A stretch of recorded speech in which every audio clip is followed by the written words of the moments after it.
बिस्मिल्लाहिर्रहमानिर्रहीम। तमाम देखने वालों को अस्सलाम वालेकुम। उम्मीद करती हूँ सब खैरियत से होंगे। Welcome to my YouTube channel. आज मैं बनाने जा रही हूँ सबकी फेवरेट मैक्रोनी। उम्मीद करती हूँ आपको ये रेसिपी पसंद आएगी। आप वीडियो को लाइक करेंगे, उस रेसिपी को लाजमी ट्राई करेंगे। मैक्रोनी बनाने के लिए एक देगची में हाफ़ कप ऑयल डाल दें। उसके अंदर 2 मीडियम चॉप प्याज शामिल कर दें। प्याज को 2 से 3 मिनट भूनने के बाद जब इसका कलर लाइट पिंक हो जाए तो इसके अंदर बोनलेस चिकन क्यूब्स शामिल कर दें और इसे अच्छे से मिक्स कर लें।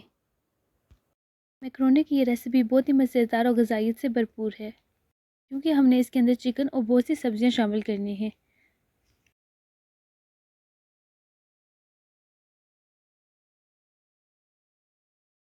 चिकन को हमने 10 से 15 मिनट की धीमी आंच पर पका लिया है।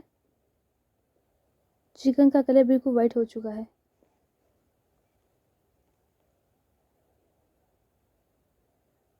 अब इसके अंदर 1 टेबलस्पून अदरक लहसुन का पेस्ट,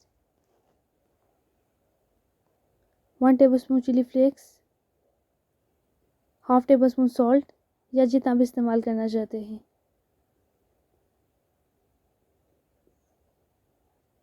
1 टेबलस्पून काली मिर्च का पाउडर, हाफ टेबलस्पून हल्दी और 1 कप टमाटर का पेस्ट शामिल कर दें और इनको अच्छी तरीके से मिक्स कर लें।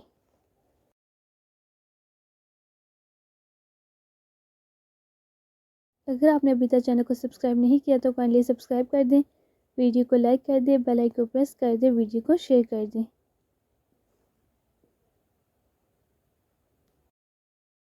2 से 3 मिनट के लिए मसालों को धीमी आंच पर भून लें ताकि इनका कच्चापन ख़त्म हो जाए। टमाटर का पेस्ट शामिल करने से मिक्सचर गाढ़ा हो चुका है। अब इसके अंदर हल्का सा पानी शामिल कर दें, उन्हें अच्छे तरीके से मिक्स कर लें। अब इसमें 2 बड़े आलू छोटे साइज़ में कट करके और हाफ कप मटर शामिल कर दें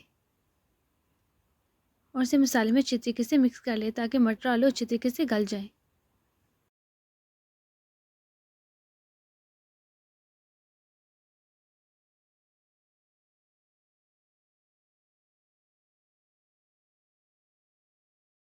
मटर आलू को हमने 5 से 7 मिनट के लिए धीमी आंच पर भून लिया है। मटर आलू को हमने 50% तक पका लिया है। बाकी का 50% हम इसे दूसरी सब्जियों के साथ पकाएंगे। अब इसके अंदर लंबे साइज़ में कटी हुई गाजर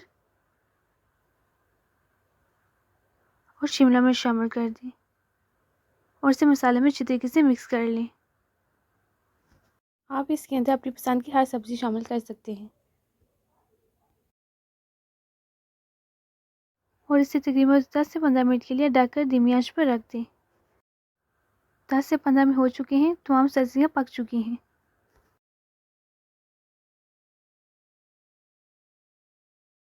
अब इसके अंदर एक मैक्रोनी का पैकेट बॉईल करके शामिल कर दें।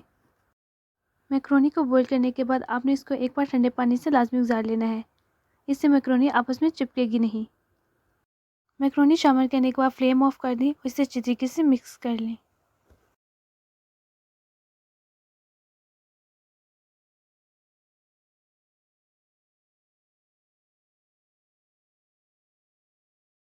अच्छे से मिक्स करने के बाद इसमें 1 कप टमाटो केचप शामिल कर दें और इसे दोबारा मैक्रोनी में अच्छी तरीके से मिक्स कर लें। बहुत ही मज़ेदार, जायकेदार, ग़ज़ाइयत से भरपूर चिकन और सब्ज़ी से बनी मैक्रोनी तैयार हो चुकी है। आप इसके अंदर अपनी पसंद की हर सब्ज़ी शामिल कर सकते हैं। बच्चों को ग़ज़ाइयत से भरपूर लंच देना हो तो एक बार रेसिपी को लाजमी ट्राई करें, बच्चे बहुत शौक़ से खाएंगे। अगर आपको रेसिपी पसंद आई है तो चैनल को सब्सक्राइब करें, वीडियो को लाइक एंड शेयर कर दें। Thanks for watching. अल्लाह हाफिज़।